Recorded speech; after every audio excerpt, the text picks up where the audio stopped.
Welcome back dito sa channel natin. Muli tayong nagbabalik dito sa North EDSA. Magbibigay tayo ng latest updates sa iba't ibang mga mega projects na ginagawa dito. Ito na naman, madadaanan na naman natin itong proyekto na kinalimutan na yata. Ang Common Station Project, ito ang elevated na viaduct na dadaanan ng linya ng LRT Line 1 papunta doon sa Common Station.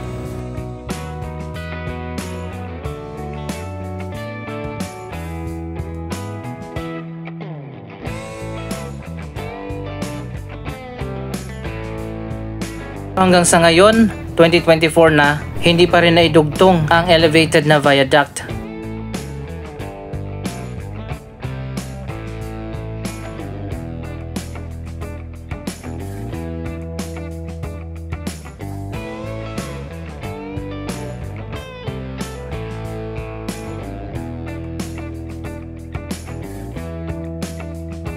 Siguro ang strategy nila dito ay hindi slowly but surely, pero slowly but slowly. Anyway, wala naman tayong magagawa dyan, kundi maghintay kung kailan nila tatapusin ang proyektong ito.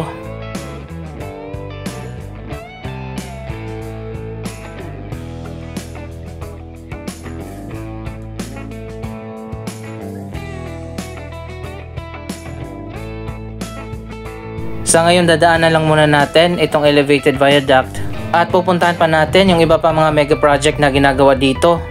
Katulad ng itatayo ng Modern EDSA Busway Carousel Project na itatayo dito sa tapat ng SM North.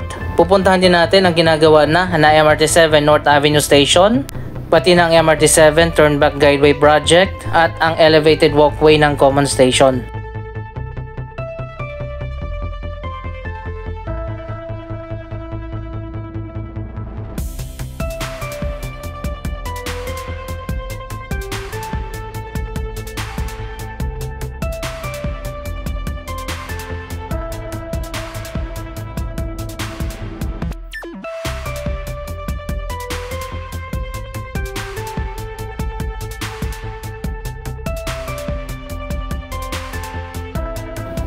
Napakaraming infrastructure project dito sa North EDSA at ngayon nga kahit hindi pa tapos yung mga nauna nang nasimulan katulad ng MRT7, Common Station, meron na namang gagawin itong bagong EDSA Busway Concourse sa SM North at ang Turnback Guideway ng MRT7.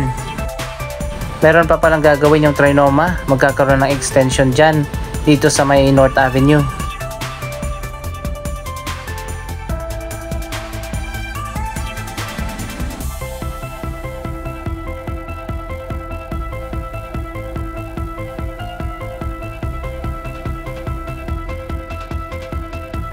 Two weeks ago, nagkaroon na nga ng groundbreaking ceremony para sa isang moderno na EDSA Busway Carousel Project.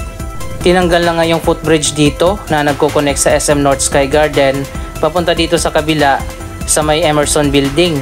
Dito rin siguro idudugtong yung bagong EDSA Busway Concourse Project papunta dyan sa gitna at dun sa kabilang building.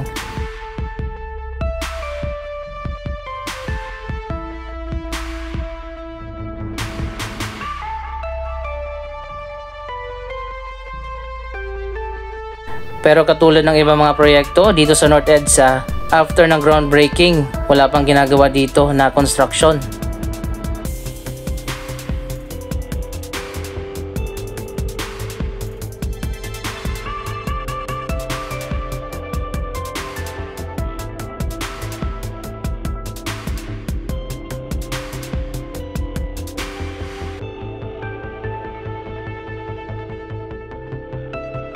So ayun guys, hanggang ngayon nandito pa rin siya. Ito yung dulo ng elevated viaduct na i-connect doon. Ilang buwan na yata o isang taon na nakatambay ito dito.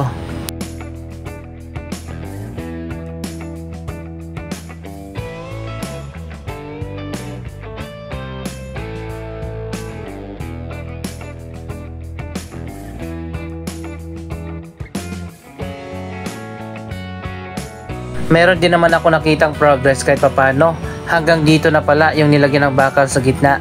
Hindi ko alam ang tama na term. Pagkatapos siguro niyan ay lalagyan na ng concrete at sa ibabaw naman ilalatag yung riles. Kahit mabagal, may progress naman pala kahit konti.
Dito naman tayo sa mismong common station.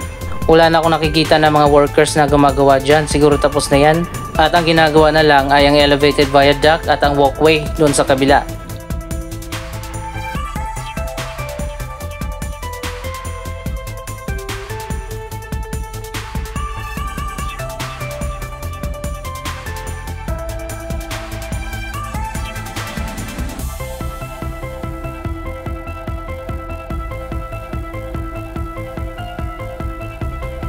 At pagkalipas nga ng ilang taon, finally sinisimulan na itayo ang North Avenue Station ng MRT7. Mamaya lang ay pupuntahan din natin yan.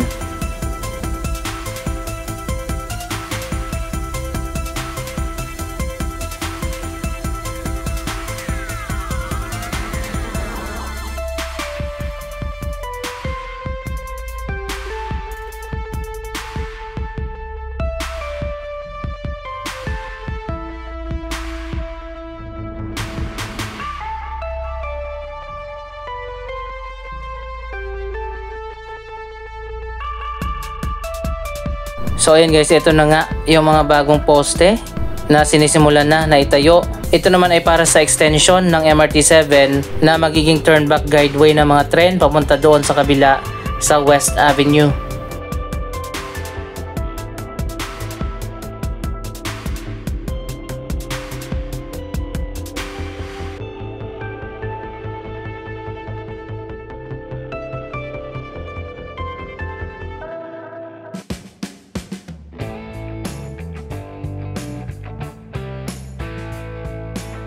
May gagawin pa silang hagdanan dito na paakyat sa common station.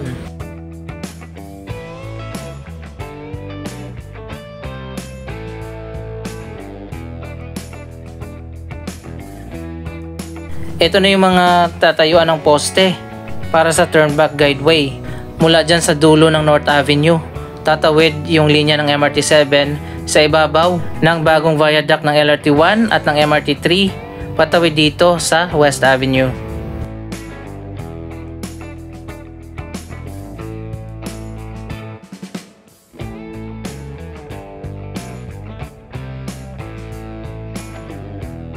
So ayan guys, makikita nyo naman may mga hukay na dyan na tatayuan ng poste.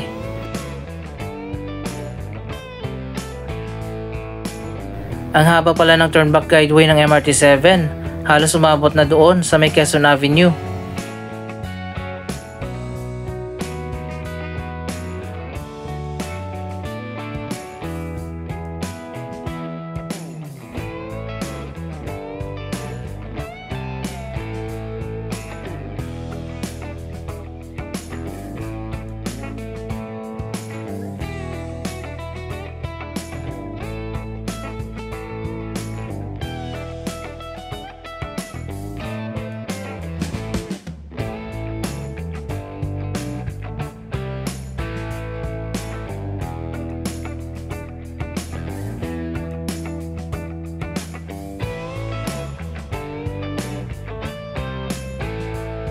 Matagal nang nakaabang yung mga poste dito ng MRT7, yung mga bilog.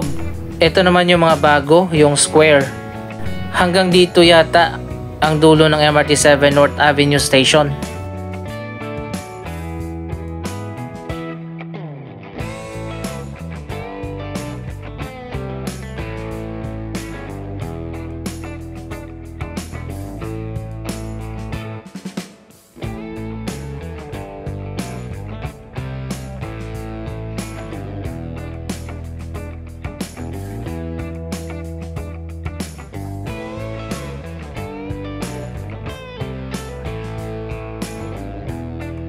Ito na ang dulo ng elevated walkway. May mga hagdanan na rin dito sa baba.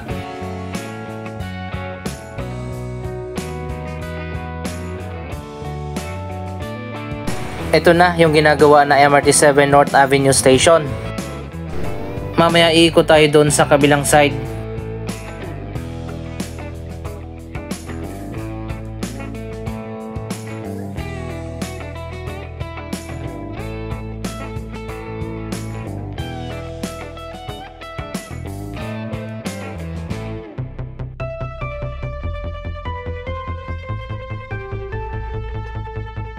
Ang elevated na walkway ay connected na dito sa Trinoma.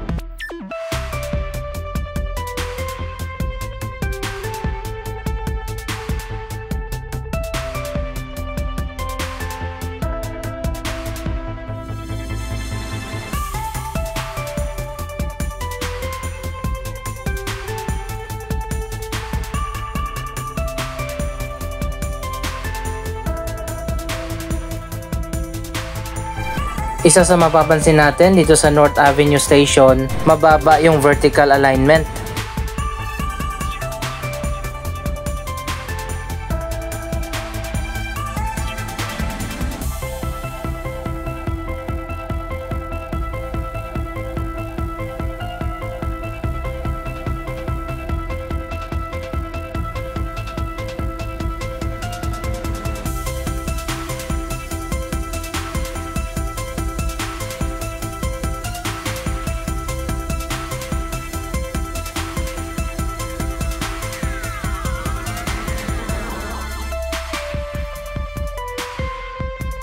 So ayan guys, makikita nyo naman nasa 5.5 meters lang ang alignment, kaya yung mga bus halos sumayad na. Kapag natapos na yan, hindi pwede dito ang double decker na bus kung sakali na magkakaroon man.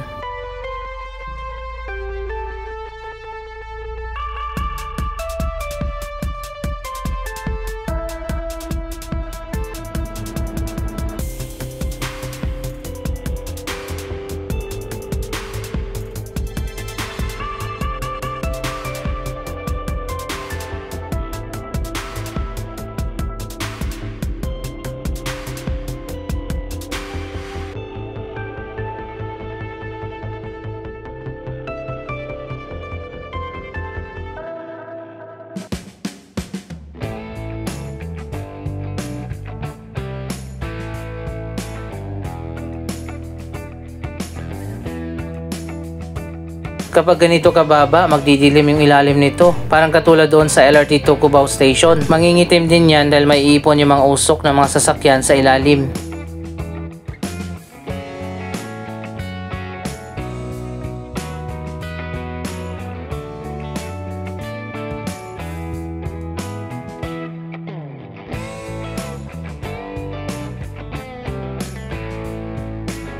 Anyway, ano masasabi nyo sa iba't ibang mga mega projects na ginagawa ngayon dito sa North EDSA? Mag-comment lamang dyan sa baba ng inyong mga reaksyon. Maraming salamat sa inyong panonood. Don't forget to like, share, comment, at subscribe. Thank you for watching!